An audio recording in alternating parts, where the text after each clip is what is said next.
जय हिंद बच्चों। एक बार फिर से आपका स्वागत है हमारे YouTube चैनल जय हो स्टडी क्लासेस।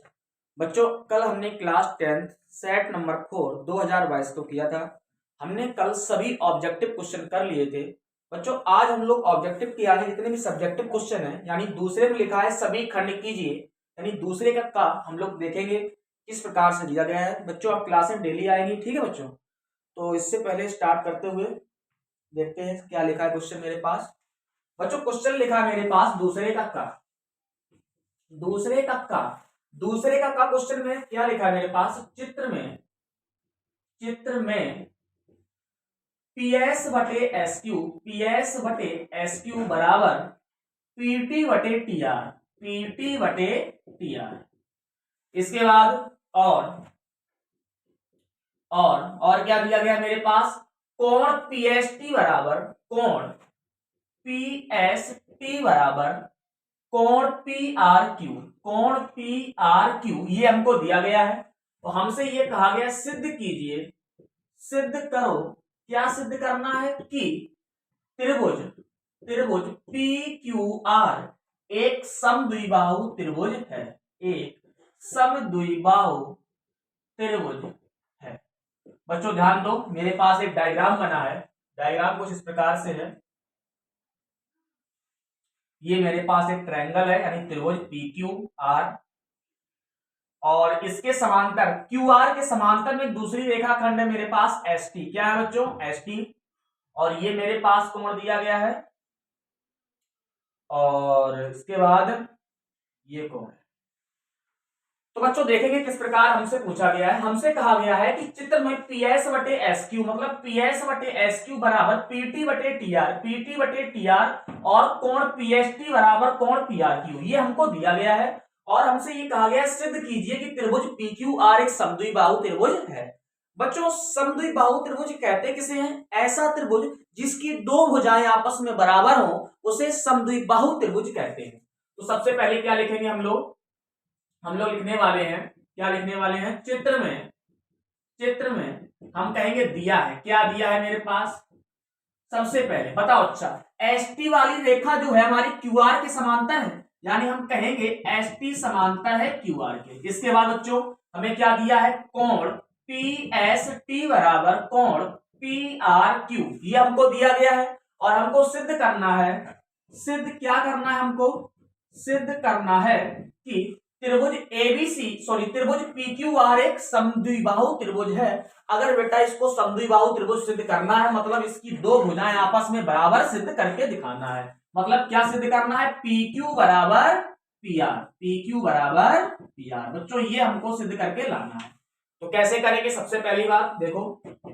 अच्छा एक बात बताओ, कोण PST बराबर कोण PRQ के दिया है, मतलब कोण PST सर ये वाला जो कोण है PRQ इस वाले कोण के बराबर दिया गया है। तो हम क्या लिखेंगे, हम लिखेंगे कोण PST बराबर कोण PRQ, और ये कहेंगे दिया है। क्या है, दिया है समीकरण 1।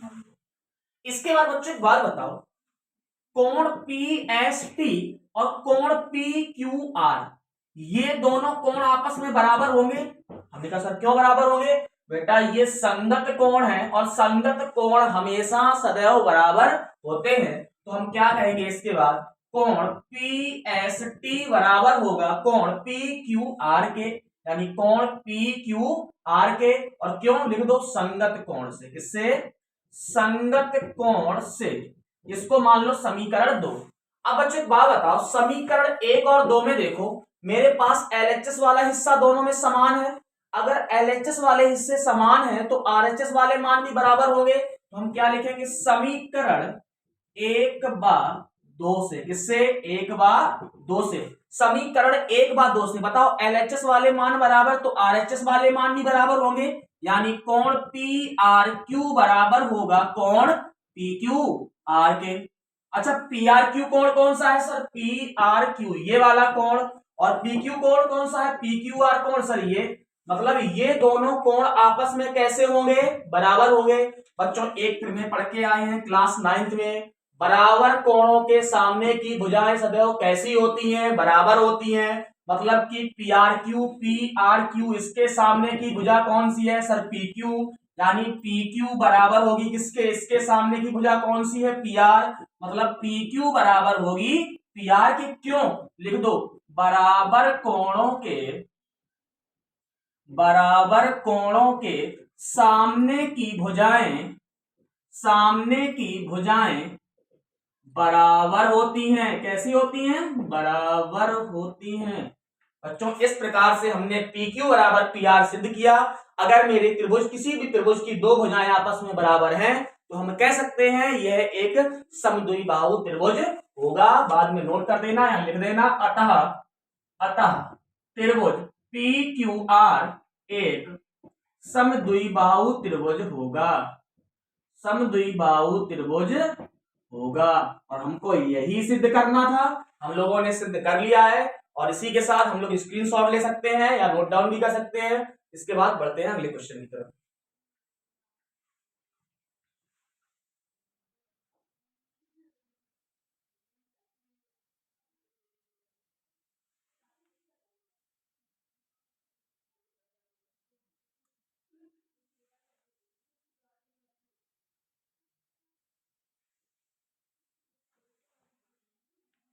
चलो बच्चों इसको हटा देते हैं।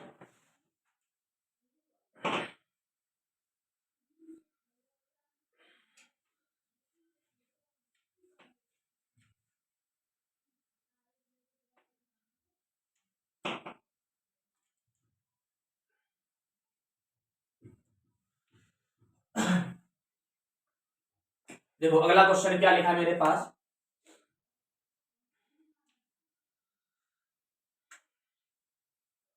ध्यान देना।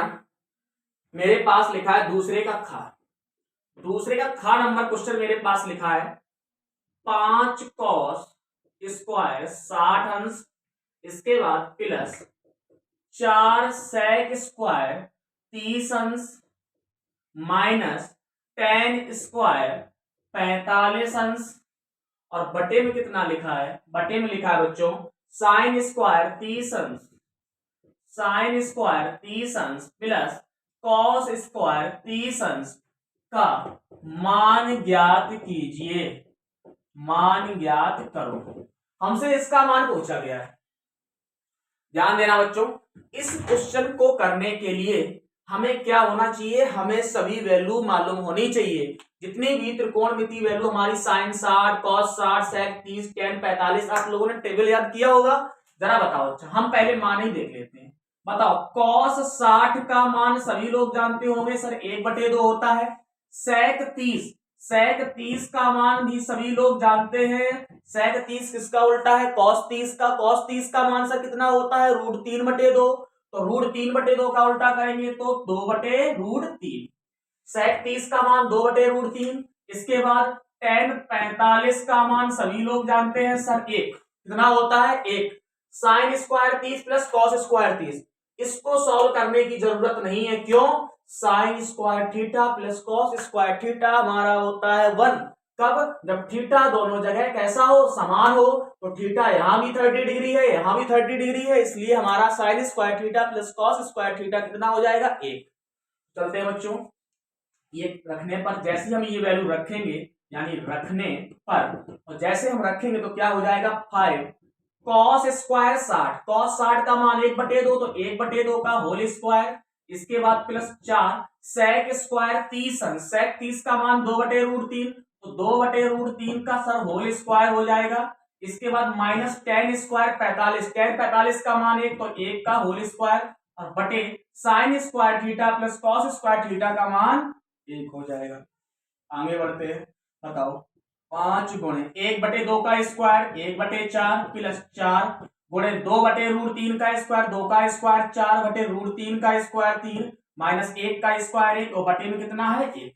बताओ 5 एकम 5, 5/4 प्लस 4 चौके 16, और बटे में कितना 3, और माइनस का 1, बटे में 1 लिखो चाहे ना लिखो कोई समस्या नहीं है।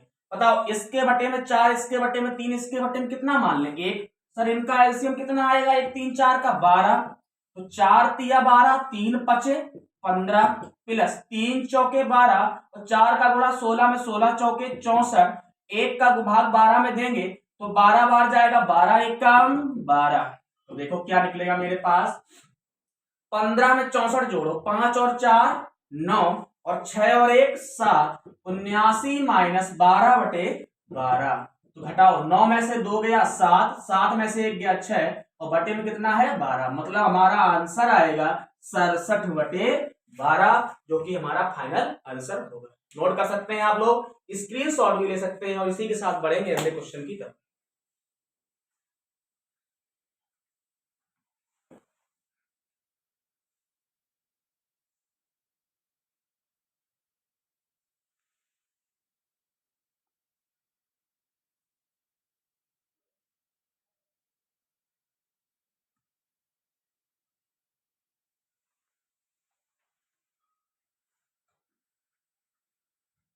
आप लोगों ने नोट कर लिया होगा, इसको हटाते हैं बच्चों।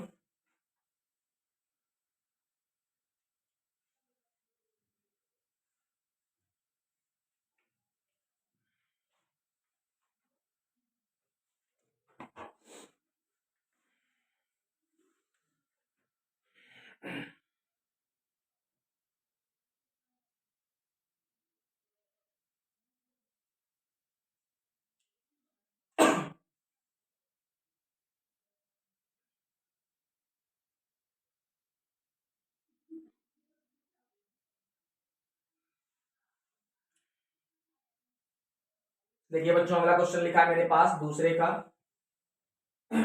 का घा नंबर। क्वेश्चन क्या लिखा है मेरे पास, लिखा है क्वेश्चन बेटा थोड़ा साफ नहीं आ रहा मेरे पास। लिखा है दो घनों जिनमें से प्रत्येक का आयतन 64 सेंटीमीटर क्यूब है के किनारे आपस में मिले हुए हैं। तो इसके बाद हमसे क्या पूछा गया है बच्चों, एक मिनट, हमें क्वेश्चन थोड़ा साफ नहीं लिखा है, एक मिनट बच्चों, एक मिनट।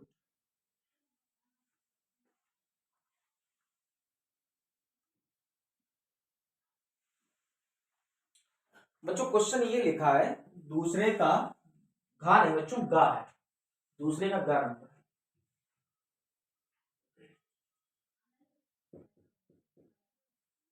दूसरे का गा नंबर क्या लिखा है, दो घनों जिनमें से प्रत्येक का आयतन 64 सेंटीमीटर क्यूब है के किनारे आपस में मिले हुए हैं, इससे प्राप्त घनाभ का पृष्ठीय क्षेत्रफल ज्ञात कीजिए। देखो किस प्रकार से बना हुआ है, ध्यान देना, इस प्रकार से बना होगा और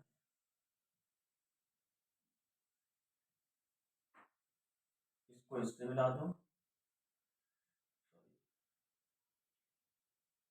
इसको इससे मिला दो, इसको इससे मिला दो और इसको इससे मिला दो और इसको इससे मिला दो। इसके बाद इसको इससे मिला दो और इसको इससे मिला दो और एक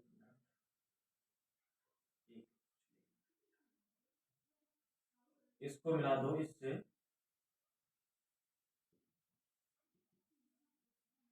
और इसको इससे, इस तरह से बना हुआ है, ठीक है, इनके किनारे मिले हुए हैं। और हमसे कहा क्या गया है, हमें इसकी त्रिज्या दी गई है, त्रिज्या कितनी, सॉरी प्रत्येक का आयतन दिया गया है 64 सेंटीमीटर क्यूब, यानी आयतन दिया है V बराबर 64 सेंटीमीटर क्यूब, और इसमें पूछा गया है घनाभ का पृष्ठीय क्षेत्रफल ज्ञात कीजिए। सॉरी बच्चों, बच्चों देखो घनाभ का जो आयतन होता है, हम कहें माना घनाभ की प्रत्येक भुजा x सेंटीमीटर है। अगर हम इसकी प्रत्येक भुजा x सेंटीमीटर मान लें तो जो घन होता है, घनाभ का आयतन, घनाभ का आयतन v बराबर होता है x की पावर 3, ये फार्मूला। तो बताओ आयतन इसके बराबर होगा तो x की पावर 3 बराबर 64 सेंटीमीटर क्यूब। बच्चों बताओ x की पावर 3 बराबर 64 को क्या लिख सकते हैं, 4 की पावर 3 लिख सकते हैं, और सेंटीमीटर क्यूब पावर 3 से 3 खत्म, तो x बराबर क्या आया 4 सेंटीमीटर। एक बात बताओ, हमने घनाभ की भुजा कितनी निकाल ली 4 सेंटीमीटर, तो एक बात बताओ इसकी प्रत्येक भुजा कितनी होगी 4 सेंटीमीटर। अगर इसकी प्रत्येक भुजा 4 सेंटीमीटर होगी तो हमें ज्ञात क्या करना है बच्चों, हमें ज्ञात करना है घनाभ का पृष्ठीय क्षेत्रफल, तो हम लोग जानते हैं घनाभ का पृष्ठीय क्षेत्रफल बराबर फार्मूला होता है 2 इंटू लंबाई गुणे चौड़ाई प्लस चौड़ाई गुणे ऊंचाई प्लस ऊंचाई गुणे लंबाई, मतलब h गुणे l, ये होता है फार्मूला। बच्चों लंबाई की हम पूरी वाली लंबाई लेंगे, इतनी लंबाई बच्चों अगर मेरे पास 4 सेंटीमीटर है तो इतनी भी 4 सेंटीमीटर होगी, तो पूरी लंबाई कितनी हो जाएगी 8 सेंटीमीटर, मतलब हम लोग L बराबर 8 सेंटीमीटर लेंगे और B बराबर 4 सेंटीमीटर लेंगे और H बराबर हम लोग 4 सेंटीमीटर लेंगे। केवल हमको लंबाई 8 सेंटीमीटर लेनी है, चौड़ाई 4 सेंटीमीटर, ऊंचाई 4 सेंटीमीटर, और जैसे ही हम लोग रखेंगे तो मेरे पास क्या निकलेगा बराबर 2 लंबाई गुणे चौड़ाई मतलब 8 गुणे 4 और प्लस चौड़ाई गुणे ऊंचाई, चौड़ाई 4 ऊंचाई भी 4 तो 4 गुणे 4 प्लस ऊंचाई गुणे लंबाई मतलब ऊंचाई है 4 और गुणे लंबाई कितनी है सर 8, कोष्टक बंद कर दो तो 2 8 चौके 32 प्लस 4 चौके 16 प्लस 8 चौको 32।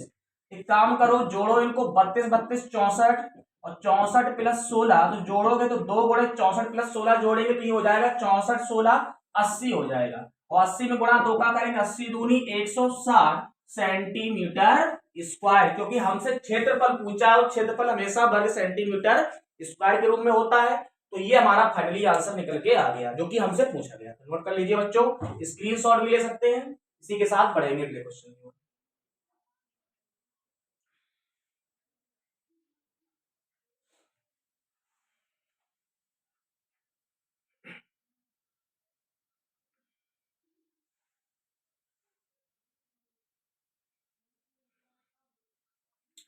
चलो बच्चों इसको एरेस्ट किए रहते हैं।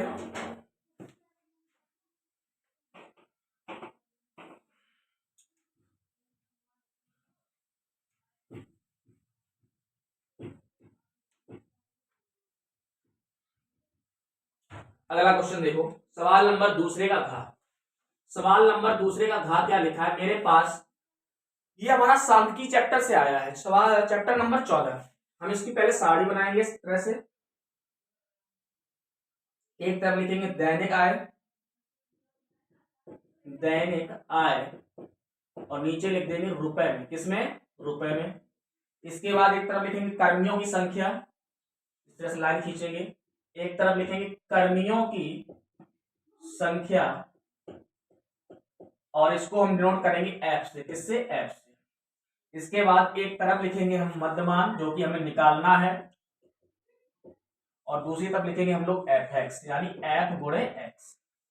तो बताओ अच्छा हमको दिया क्या क्या है, हमको वर्ग अंतराल दिया है, क्या दिया गया देखो, पहला दिया है 100 से 120 और कर्मियों की संख्या इसमें दी गई है 12 और हमको मध्यमान निकालना है इसका, इसको डिनोट करते हैं x। इसके बाद हमें अंतराल दिया है 120 से 140, 120 से 140, कर्मियों की संख्या इसमें दी गई है 14 और इसमें मध्यमान हमें निकालना है तो इसको भी हम छोड़ देंगे। इसके बाद अंतराल दिया है 140 से 160 और इसमें कर्मियों की संख्या हमको दी गई है 8, इसको भी हम इस तरह से छोड़ देंगे। और आगे थोड़ा बच्चा क्वेश्चन जो है थोड़ा साफ नहीं आ रहा है, 1 मिनट।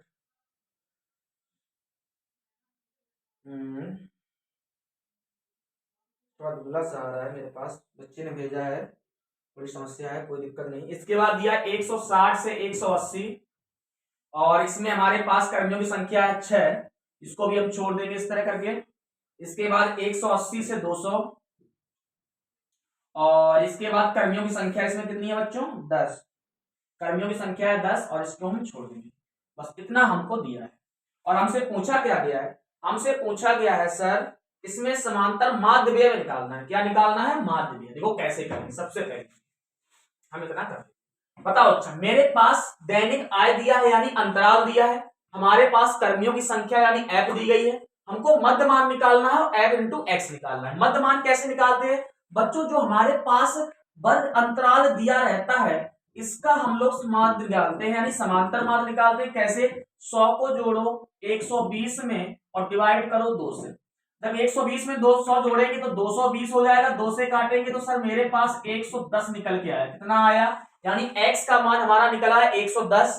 तो इसी प्रकार से हम दूसरे अंतराल को निकालेंगे तो 120 प्लस 140 बटे 2, इसको ऐड करेंगे कितना हो जाएगा मेरे पास 260 बटे 2, काटेंगे तो 130 आएगा यानी 130। इसी प्रकार इसको निकालेंगे 140 प्लस 160 बटे 2, ऐड करेंगे तो 300 बटे 2, काटेंगे तो 150 बार कटेगा, तो ये मेरे पास निकल आया 150। इसका करेंगे 160 प्लस 180 बटे 2, जोड़ेंगे तो हमारे पास 340 बटे 2, 2 से काटेंगे तो 170 निकल के आएगा। इसी प्रकार इसको हम ऐड करेंगे 180 प्लस 200 और बटे 2, ऐड करेंगे 380 बटे 2, जब इसको काटेंगे तो 190 निकल कर आएगा। इस तरह से हम लोग मध्यमान निकाल लेंगे। तो ये मेरे पास x के मान निकल आए हैं, ये हमारे पास f कर्मियों की संख्या है और ये मेरे पास अंतराल दिया गया है। अब हम क्या करने वाले, हम f इंटू एक्स निकालेंगे। कैसे निकालेंगे? f का मल्टीप्लाई कराएंगे x में, तो f मेरे पास कितना है 12, 12 का मल्टीप्लाई 110 में, तो 110 में 12 का मल्टीप्लाई कराएंगे 12 0 0, 12 एकम 12 की 2 हासिल गया, एक 12 एकम 12 और एक 13, यानी f इंटू एक्स इसमें कितना आया 1320। अब हम कराएंगे 130 में 14 का गुणा, तो 130 गुणे 14, तो 14 का 0 0 14 42 की 2 हासिल गया 4 और 14 एकम 14 4 18, मतलब ये कितना आया 1820। अब हम 8 का गुणा कराएंगे 150 में, तो 150 गुणे 8 बराबर 8 0 0 8 45 की 0 हासिल गया 4, 8 एकम 8 4 12, 1200 आया। अब इसी प्रकार 170 का गुणा कराएंगे 6 में, तो 170 गुणे 6, 6 0 0 6 7 42 की 2 हासिल गया 4, तो 6 एकम 6 4 10, ये मेरे पास 1020 निकल के आया। इसी प्रकार 10 का मल्टीप्लाई कराएंगे 190 में, तो 190 गुणे 10 जो कि निकल के आएगा 19। कोई समस्या किसी को? अब बच्चों ध्यान देना, ये मेरे पास एफ है, हमें ज्ञात करना है सिग्मा एफ। क्यों याद करना है? क्योंकि बच्चों ध्यान रखना, समांतर माध्य फार्मूला होता है एक्स बार बराबर सिग्मा एफ एक्स बटे सिग्मा एफ। ये फार्मूला होता है बच्चों, जिसमें हमें जरूरत पड़ती है सिग्मा एफ एक्स की और सिग्मा एफ की। तो सिग्मा एफ बराबर कैसे निकाले, इनको सबको ऐड कर दो।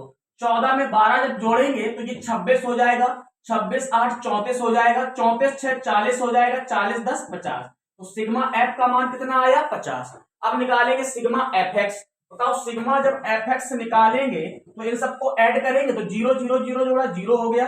इसी प्रकार 2 2 4 4 2 6, ये 6 आया, 3 8 11 11 2 13 13 9 22 की 2 हासिल गया 2 2 और 3 4 5 6 7, तो ये 7260 आया। सिग्मा एफ एक्स का मान कितना आया 7260। तो सिग्मा एफ का मान पता है, सिग्मा एफ एक्स का मान पता है, उठा के जैसे ही हम रखेंगे तो मेरे पास क्या निकलेगा एक्स बार बराबर sigma F x. Sigma F x का मान 7260 बटे सिग्मा एफ का मान 50।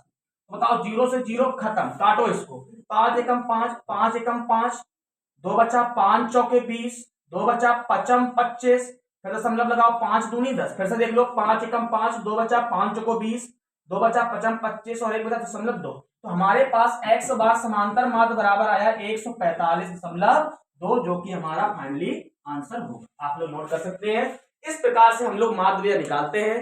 बच्चों एक क्वेश्चन इसी तरह से बनता है, हमारा माध्यिका पूछा जाता है, तो माध्यिका जब निकालते थे हमारे पास फार्मूला होता था माध्यिका बराबर L1 + N/2 - CF बटे F × H। उस तरह से भी हम लोग माध्यिका निकालते हैं। ये हमसे माध्यव्यय पूछा गया तो हम लोगों ने माध्यव्यय ज्ञात कर लिया। क्वेश्चन को नोट कर सकते हैं, आप स्क्रीनशॉट भी ले सकते हैं। इसी के साथ मिलेंगे अगले क्वेश्चन।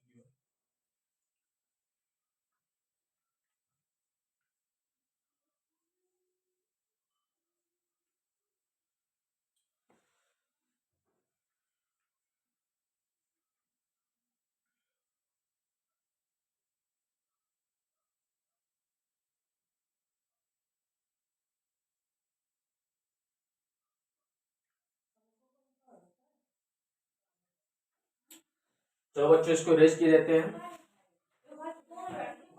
देखो बच्चों किस प्रकार से अगला क्वेश्चन देखेंगे हम लोग। आशा करते हैं आप लोगों की क्वेश्चन बहुत अच्छी तरह समझ में आया होगा।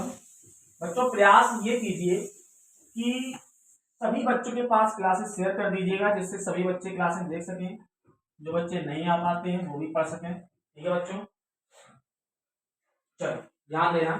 अगला क्वेश्चन लिखा है तीसरे का क। तीसरे का क्या लिखा है, कह रहा सिद्ध कीजिए कि √2 एक अपरमेय संख्या है।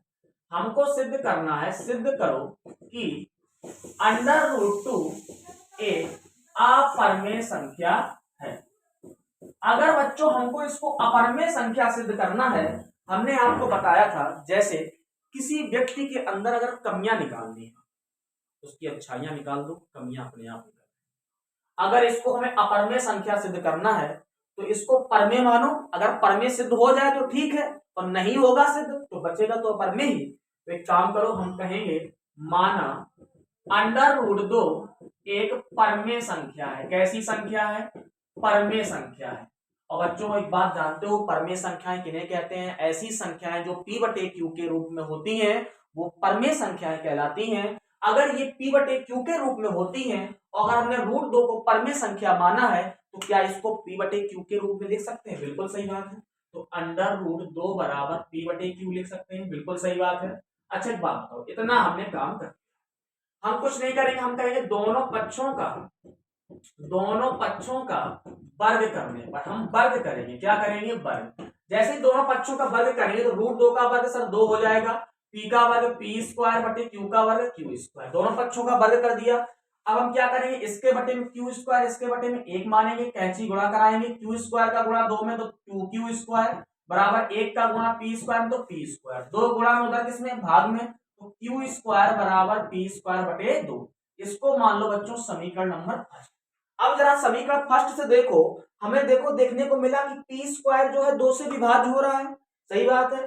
तो हम कहेंगे यदि p² 2 से विभाज्य है तो p भी 2 से विभाज्य होगा।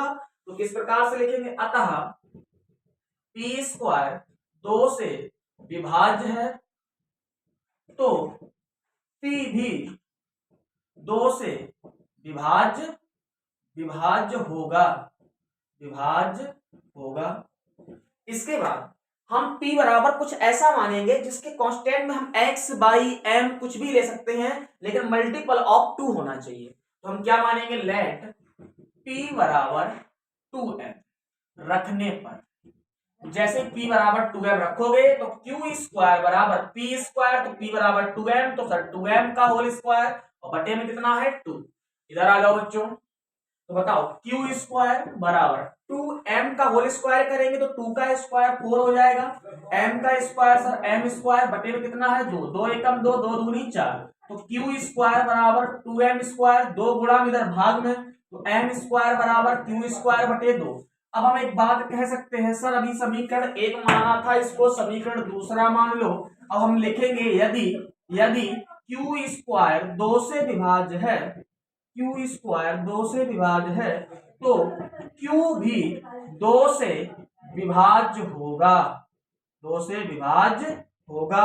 और हम लिखेंगे अतः समीकरण 1/2 से किसी भी स्थिति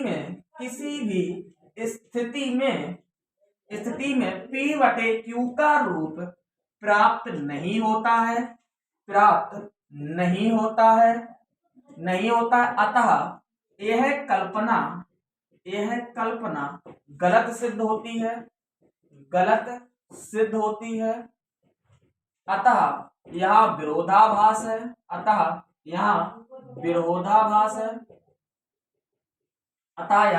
विरोधाभास है। और हम लिख सकते हैं कि इस प्रकार √2 एक अपरमेय संख्या है। कैसी संख्या है? अपरमेय संख्या है। और हमको यही सिद्ध करना था। हम लोगों ने क्वेश्चन को कर लिया है और हम इसका स्क्रीनशॉट ले लेंगे और इसको नोट डाउन कर लेंगे। ठीक है बच्चों, आज के लिए इतने रखेंगे, क्लास को यही एंड अप करेंगे। बच्चों एक बार प्रयास ये करना, अगर ये क्लास अच्छी लगी हो तो बच्चों कमेंट सेशन में एक बार कमेंट करके जरूर बताएं क्लास कैसी लग रही है, आप लोगों को पढ़ने में अच्छा लग रहा है, मजा आ रहा है कि नहीं आ रहा है। और आगे भी हम लोग क्लास को इसी तरह निरंतर बनाए रखेंगे। ठीक है बच्चों, कमेंट करके बताया करो कि क्लास में कैसा मतलब कि देखने को मिलता है आपको, है ना। इससे हमको अंदर से मोटिवेशन मिलता है, हमको भी आगे पढ़ाने की थोड़ी इच्छा और ज्यादा होती है ना।